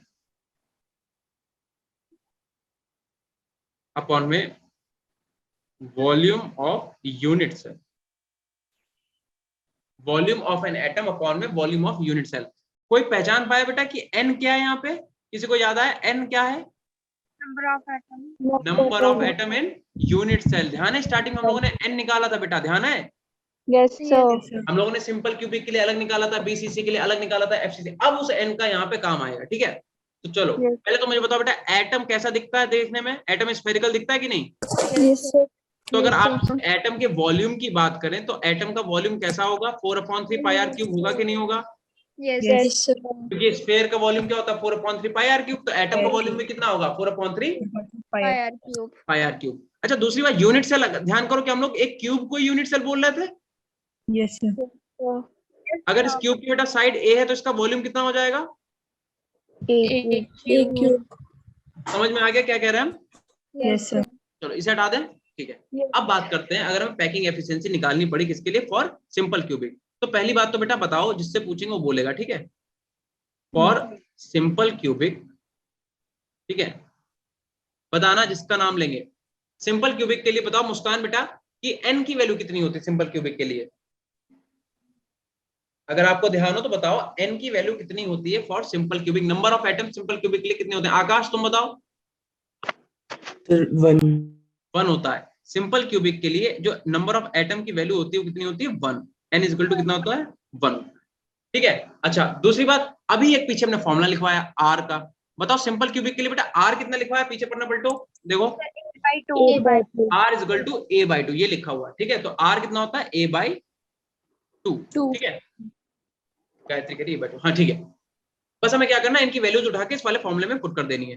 तो फॉर्मूला क्या था अपने पास? फॉर्मूला था पैकिंग एफिशिएंसी। पैकिंग एफिशिएंसी में पीई लिख दिया है। इसे चाहो तो बेटा एक बार पूरा लिख लो, नहीं तो आप समझ नहीं पाओगे यहाँ पे क्या लिखा हुआ है। वैसे तो आप पढ़ चुके हो, आपको याद होगा, बट फिर भी लिख लो, एक बार लिख लो पैकिंग एफिशिएंसी। ठीक है, और दूसरी बात यहाँ पे पीई लिख दो। ठीक है, packing efficiency is equal to n क्या है बेटा? n है आपका 1 इनटू में वॉल्यूम ऑफ एन एटम। अभी बताया वॉल्यूम ऑफ एन एटम कितना होता है? 3 पाई आर क्यूब अपॉन में। बताओ बेटा वॉल्यूम ऑफ यूनिट सेल कितना होगा? A cube. एक क्यूब होगा कि नहीं होगा? Yes, sir. अब एक बार बताओ, फिर से हम लिखते हैं packing efficiency is equal to, तो जरा देखना 4/3 आ गया यहाँ पे, पाई की वैल्यू कितनी होती है 22/7 लिख सकते हैं हम यहाँ पे, ठीक है, इंटू आर, आर कितना a/2, तो a/2 ऐसे लिखो, इसका क्या करो क्यूब करो, यही तो करोगे, Yes, और sir. अपॉन में a क्यूब चल रहा है, तो बेटा ये a क्यूब से a क्यूब कैंसिल हो जाएगा, Yes, sir. क्योंकि जब ये इसे ओपन करोगे जवाब, तो a क्यूब अपॉन में 2 का क्यूब करें कितना आ जाएगा 8. 8, तो हम सीधे अगर लिख दें यहाँ पे, हम सीधे यहाँ पे अगर लिख दें a क्यूब अपॉन में 8, तो किसी प्रॉब्लम तो नहीं है, So, ठीक है। तो देखो क्या करेंगे, इस a क्यूब से a क्यूब कैंसिल हो गया, 4 2 जा 8 हो गया, ठीक है, 4 2 जा 8 और 2 11 जा कितना हो गया 22। अब आपको क्या करना है, नीचे कितना आ रहा है 3 7 जा कितना होता है 21, 1. तो जब आप पैकिंग एफिशिएंसी निकालोगे तो अपने पास बचा क्या, आपको क्या करना है 11 को डिवाइड करना है सिंपली किसने 21 से, इसे डिवाइड कर लो और डिवाइड करके बताओ पैकिंग एफिशिएंसी आपका कितना आ रहा है, जल्दी से, इतनी छोटी सी कैलकुलेशन तो कर ही सकते हो, जल्दी से कैलकुलेट करो, रफ कॉपी और पेन निकालो और बताओ कितना आ रहा है 0.52। 0.52, ठीक है। और किसी बच्चे का आंसर आया, गायत्री ने भी बता दिया 0.52, 0.5। अच्छा, ये हमने क्या निकाला, ये हमने बेटा पैकिंग एफिशिएंसी निकाला है, ठीक है, लेकिन आपसे पूछता है packing efficiency percentage, packing efficiency percentage, तो हम क्या करेंगे, हम इसे कितना कर देंगे 52%। हमने क्या करा बेटा, मल्टीप्लाई कर दिया कितने से 100 से 100 से, क्योंकि आप किसी भी चीज की परसेंटेज निकालते हो तो क्या करते हो, मल्टीप्लाई बाय 100 ही तो करते हैं, तो जब 0.52 को आप मल्टीप्लाई करोगे 100 से, तो यहाँ से पॉइंट हटाओगे, 2 जीरो नीचे आ जाएंगे, इनसे ये कैंसिल, कितना बचा 52% जो है वो आंसर आ जाएगा, बोलो ठीक है इतना। yes, sir. Yes, sir. जल्दी से बेटा डेरिवेशन को पूरा देख लो, समझ लो, कहीं पे कोई पॉइंट समझ में ना आ रहा हो अभी पूछ लो, ठीक है।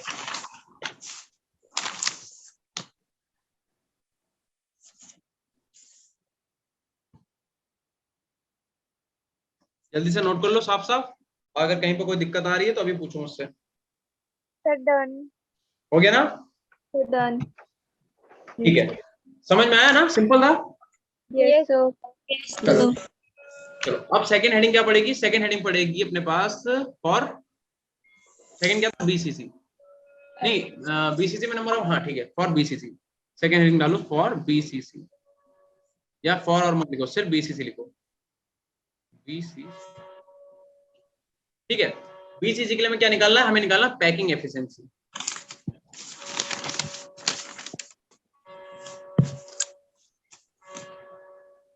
पैकिंग एफिशिएंसी क्या फॉर्मूला होता है पैकिंग एफिशिएंसी का, फिर से बता दो, N into N into N into volume of an volume of an atom atom upon volume of upon volume volume of unit cell. cell. Volume of an atom upon में volume of unit cell, volume of unit cell. Units, ठीक है। अब फिर से हमें यहाँ पे वही बात लिखनी पड़ेगी कि for BCC, for BCC body centre cubic cell, इसके लिए जो बेटा एन होता था, ध्यान करो कितना होता था बीसीसी के लिए एन, 2 बीसीसी के लिए एन 4 नहीं होता था, 2 तो एक बार देख लो, जल्दी देख लो, शॉर्ट फॉर्म में समझ लो जल्दी से, देखो बीसीसी का मतलब क्या होता था कि मान लो कोई आपके पास बॉक्स है, उस बॉक्स के अंदर आपने एक बॉल डाल दी, तो ऑब्वियस सी बात है इस बॉल का पार्टिसिपेशन सीधा सीधा 1 आएगा, क्योंकि ये बॉक्स, ये जो बॉल है बॉक्स के अंदर, ये किसी दूसरे बॉक्स को टच नहीं करेगी, है ना। Yes, बाकी sir. 8 एटम इसके कॉर्नर पे रखे होते थे, ध्यान करो, Yes, sir. तो हम लोग जब नंबर ऑफ एटम एन निकालते तो क्या लिखते थे 8 into 1/8 लिखते थे कि नहीं, Yes, sir. क्योंकि 8 कॉर्नर है और 8 कॉर्नर पे जो एटम है उनका पार्टिसिपेशन 1/8 है, कैसे वो हम समझा चुके हैं, आप चाहो तो वीडियो देख सकते हो, 8 into 8 कैंसिल हो गया, प्लस उसके बाद बॉडी सेंटर में मतलब बीच वाला जो एटम उसका पार्टिसिपेशन कितना है 1, तो 1 और 1 कितना हो गया सीधा यहाँ पे 2, तो इसका मतलब नंबर ऑफ एटम जो है बीसीसी के लिए कितना निकल के आएगा 2 निकल के आएगा, ना कि 4, ठीक है। चलो, तो एन की वैल्यू कितनी निकल के आ गई 2 निकल के आ गई। अच्छा दूसरी बात, रेडियस बेटा बता दो, अभी पीछे पन्ना पलटो फिर से जल्दी से, ये देखो रेडियस लिखी हुई है, बीसीसी के लिए रेडियस कितनी है root √3/4a, √3/4a। अब हम ये आपको दे रहे हैं, करके दिखाओ जल्दी से, कुछ नहीं करना, बस दोनों वैल्यू उठा के पुट करो और बताओ कितना आंसर आ रहा है, पैकिंग एफिशिएंसी निकालो। Yes, sir.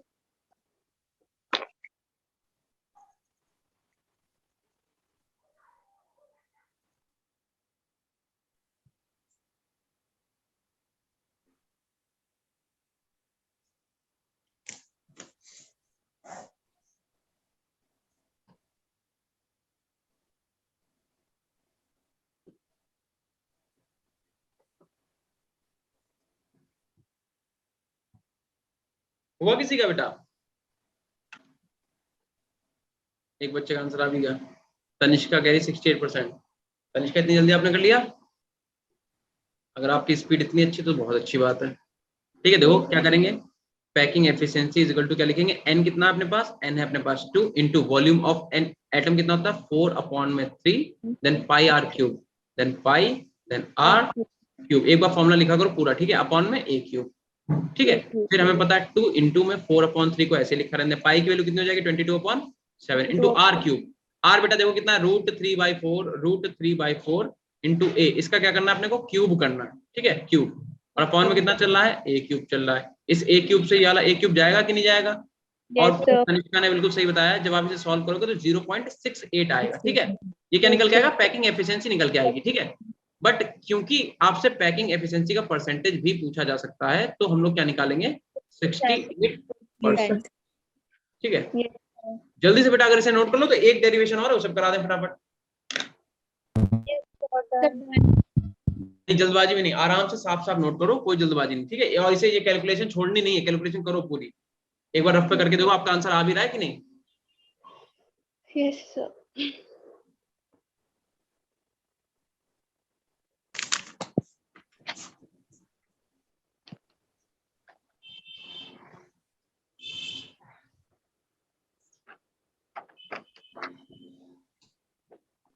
देखो इसे कैसे सॉल्व करेंगे, देख लो भाई। देखो √3 का क्यूब है, तो √3 का एक स्क्वायर से ये कैंसिल कर दो, कितना बचा 3, एक बचा तो 3√3 बचा।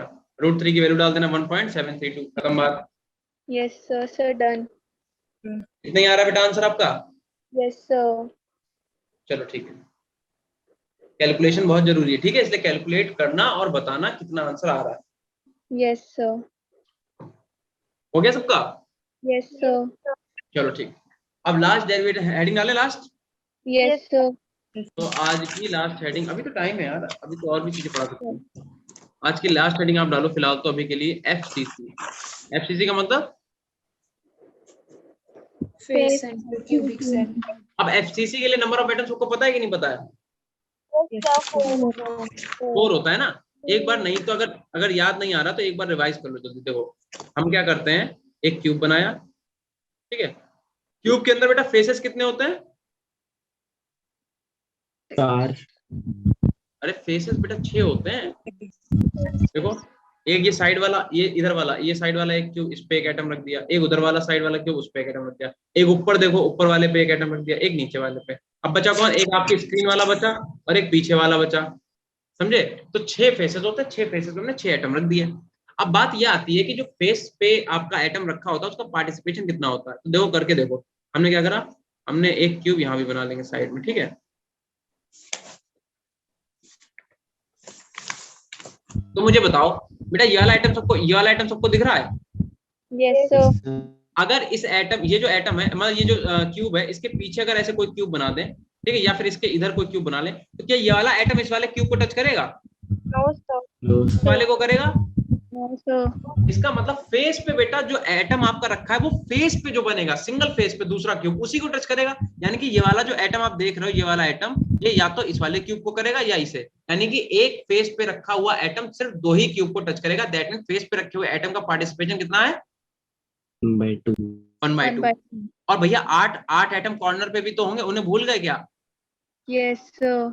ठीक है, तो जब आप नंबर ऑफ एटम निकालोगे तो 8 इंटू 1/8 तो रहेगा ही रहेगा, प्लस फेसेस कितने होते हैं टोटल 6 इंटू फेस पे रखे हुए एटम का पार्टिसिपेशन कितना है 1/2, कैंसिल कर दो 3 और यहाँ पे कैंसिल हो गया, तो 1 और प्लस 3 कितना आ गया टोटल 4.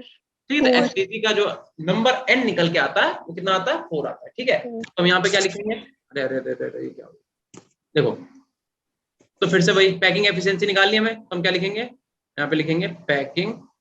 देखो बेटा फॉर्मूला जितनी बार लिखोगे आपको उतनी जल्दी याद हो जाएगा। Yes, sir. पैकिंग एफिशिएंसी का फॉर्मूला क्या हो जाएगा, n बोलो, N into volume of an atom upon volume of unit cell. n into volume of an atom upon में वॉल्यूम ऑफ यूनिट सेल। बिल्कुल सही।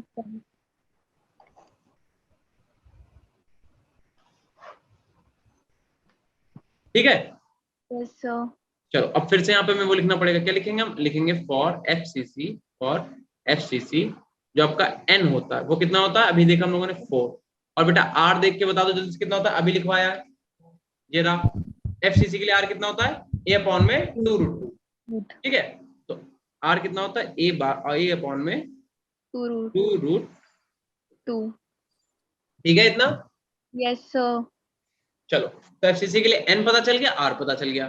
अब हम लोग करना क्या है, बस फॉर्मूले पुट करनी है वैल्यू। तो packing efficiency is equal to n की वैल्यू कितनी हो गई, 4 इंटू में 4 अपॉन में 3 पाई r क्यूब, और अपॉन में क्या लिखो, a क्यूब लिखो। हमने बोला ना फॉर्मूला बार बार लिखोगे तभी याद होगा। 4 इंटू में 4 अपॉन में 3 लिख दो, इंटू में पाई की वैल्यू 22 अपॉन में 7 लिख दो। और r कितना दे रखा है आपको, r दे रखा है a अपॉन में 2√2। इस पूरे का आपको क्या करना है, क्यूब करना है। और अपॉन में क्या चलेगा आपके, a क्यूब चलेगा। इस a क्यूब से ये वाला a जाएगा। Yes, sir. और पैकिंग एफिशिएंसी आप निकाल के बताओ कितनी आ रही, जल्दी से देख के मत बोलना बेटा, एक्चुअल में आप कैलकुलेट करो तभी आपको फायदा। आप देख के बोल दो, आप हमें मालूम है, सबको याद है ना, आप अभी उससे आपने एकेडमिक में भी पढ़ा है, तो देख के बताओगे कोई मजा नहीं आएगा। इससे अच्छा है कॉपी पेन लेके बैठो, कैलकुलेट करके देखो। कैलकुलेशन करने में वैसे मजा आता है बेटा, कैलकुलेट करो फिर बताओ आंसर। Yes, sir. ठीक है,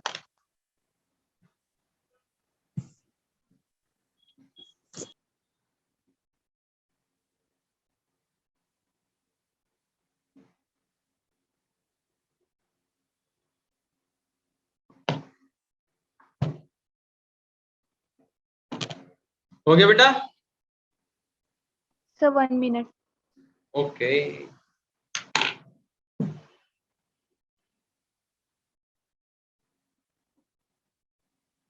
डिनर हो गया आप सबका?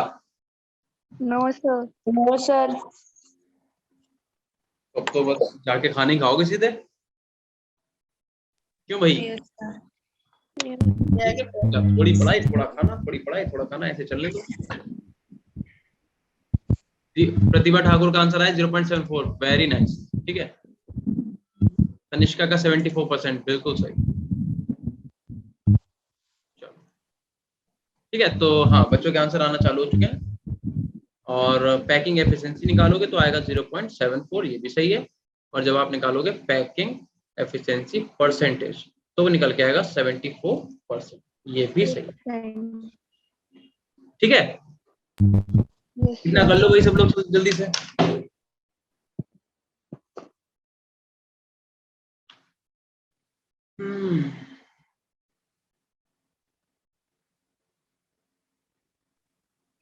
हो गया बेटा। Yes, sir. एक छोटा सा टॉपिक है रेडियस रेशियो, ठीक है, उससे क्वेश्चन बहुत आते हैं, उसे भी जल्दी से खत्म कर लो। तो अगला जो हमारा लेक्चर होगा उसमें हम लोग सिर्फ डिफेक्ट्स पढ़ लेंगे, डिफेक्ट पढ़ के चैप्टर खत्म हो जाएगा। ठीक है, Yes, sir. Yes, sir. तो अगर इतना हो गया तो नेक्स्ट स्लाइड पे चले। Yes. चलो, तो अब हेडिंग डालो आप लोग, रेडियस रेशियो।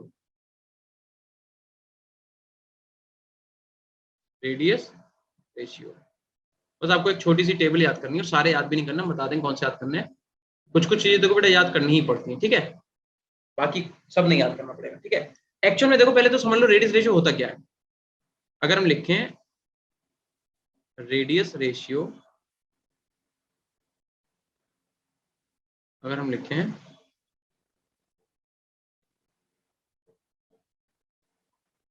रेडियस रेशियो, उसका फॉर्मूला होता है देखो, रेडियस ऑफ कैटायन, इसका मतलब होता है रेडियस ऑफ कैटायन, मतलब इसे हम लोग R प्लस ऐसे लिख सकते हैं, अपॉन में क्या होगा, radius of anion.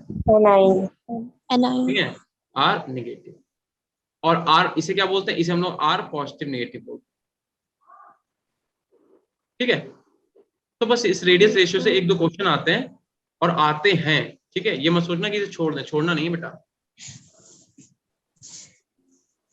Sanjana Giri sir third derivation का आंसर नहीं निकल रहा है। संजना आप एक बार ट्राई करना रफ पे, ठीक है, अगर आपका नहीं होगा तो हम नेक्स्ट क्लास में आपको पूरा सॉल्व करके दिखाते हैं। ठीक है, आप एक बार ट्राई कर लेना रफ पे, कभी कभी होता है एक आध कहीं पे आपका असली मिस्टेक हो रही होगी। ठीक है, एक बार और ट्राई करो, अगर हो जाएगा तो बहुत अच्छी बात है, नहीं तो मैं बता दूं।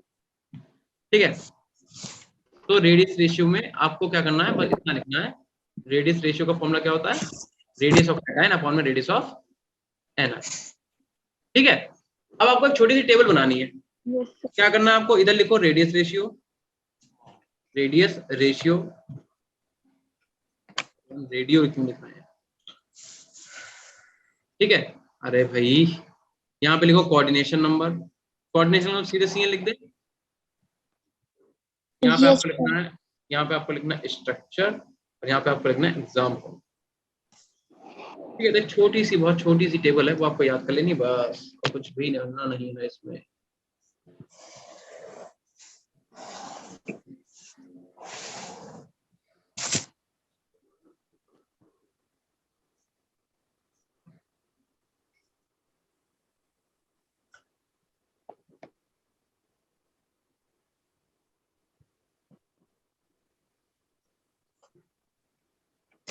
सर आपने कोऑर्डिनेशन नंबर से आगे क्या लिखा है ये अगली लाइन में? हम बेटा उसे इरेज करके हमें खुद शर्म आगे देख के हम अभी खुद ही ठीक कर दे रहे हैं।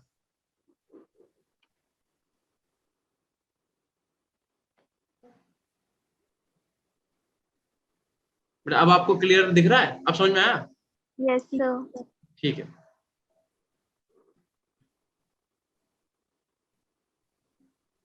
एक ऐसे लाइन खींच दो बस। ठीक है, एक छोटी सी आप लोग भी ये टेबल बना लो जल्दी से, अगर कर सकते हो तो इतना, नहीं तो सीधे हाथ से कर लो यार, इतना कौन देख रहा है? आपको नोट्स कहीं दिखाने थोड़ा ना, बस अच्छे होने चाहिए ताकि आपको खुद में समझ में आए। ठीक है, अब क्या लिखना है यहाँ पे? अगर रेडियस रेशियो, अभी देखो इससे कितने सारे क्वेश्चन बनेंगे, अभी आपको हम आपको बताएंगे कितने सारे क्वेश्चन इससे बनेंगे। ठीक है, बस एक सेकंड रुको जाओ। देखो यहाँ पे लिखो 0.155 से अगर 0.255 के बीच में रेडियस रेशियो आया, ठीक है, 0.15 से लेकर अगर 0.255 तक, 0.155 से लेकर अगर 0.255 तक का आया तो इसे कोऑर्डिनेशन नंबर बोला जाएगा 3, और इसकी स्ट्रक्चर होगी ट्राइगोनल प्लेनर। ये आपको बस याद रखना है, ट्राई, अरे भाई कैसा लिख रहा है, टेढ़ा रखा हुआ तो इतनी देर से पैड,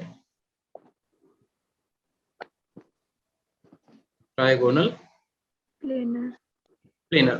ठीक है, और इसका एग्जांपल है boron trioxide, boron trioxide, boron trioxide, formula B2O3, B2O3, B2O3 लिखा है, B2O3 लिखा है। अगर किसी को क्लियर नहीं दिख रहा तो फिर से लिख दे रहे हम। ठीक है, यहाँ पे लिखा हुआ है B2O3, B2O3। ठीक है, अब देखो क्वेश्चन क्या पूछा जाएगा, कहेगा बताओ आपकी स्ट्रक्चर जो है ट्राइगोनल प्लेनर है। अगर आपकी स्ट्रक्चर ट्राइगोनल प्लेनर है, अगर आपकी स्ट्रक्चर ट्राइगोनल प्लेनर है तो बताओ रेडियस रेशियो कितना होगा? 0. या फिर आपसे बोलेगा अगर आपकी स्ट्रक्चर ट्राइगोनल प्लेनर है तो बताओ कोऑर्डिनेशन नंबर कितना होगा?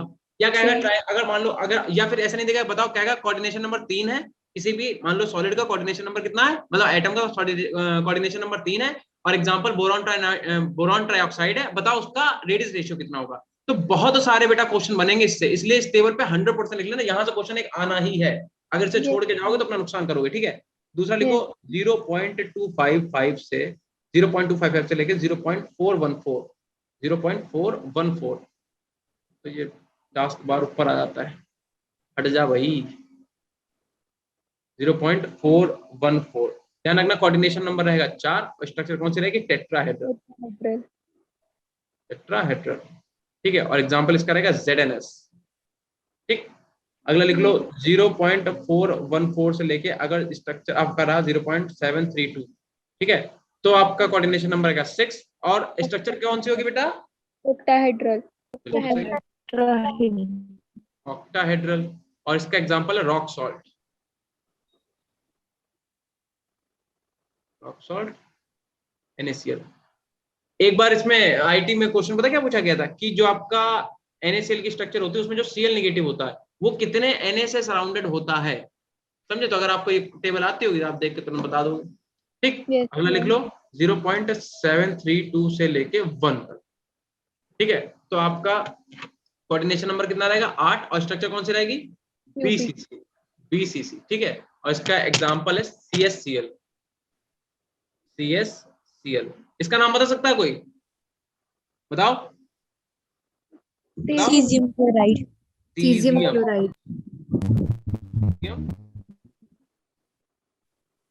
क्लोराइड, सीजियम क्लोराइड इसकी स्ट्रक्चर है। ठीक है, सही कर लेना। Yes, sir. ठीक है, बस आपको ये टेबल याद करनी है एट एनी हाउ, कैसे भी करके आपको इतना तो याद ही रखना पड़ेगा कि अगर कोऑर्डिनेशन नंबर आपका 8 है तो रेडियस रेशियो कितना होगा। आपको क्वेश्चन में सिर्फ इतना बोलेगा कोई एक आपका सॉलिड है उसका कोऑर्डिनेशन नंबर इतना, स्ट्रक्चर उसकी बीसीसी, बताओ रेडियस रेशियो कितना होगा। या फिर आपसे कहेगा कि कोई एक सॉलिड है जिसकी रेडियस रेशियो यहाँ से लेके 0.732 इतनी है, अब कहेगा बताओ उसका कोऑर्डिनेशन नंबर कितना होगा। ठीक है, तो इससे बहुत टाइप के क्वेश्चन आते हैं, इसलिए बेटा ध्यान रखना, इसे स्किप नहीं करना है अपने को, कुछ भी हो जाए आप अपना सर नंबर इनके नहीं से जाने कई एग्जांपल्स होते हैं जो आपने लिखे हैं।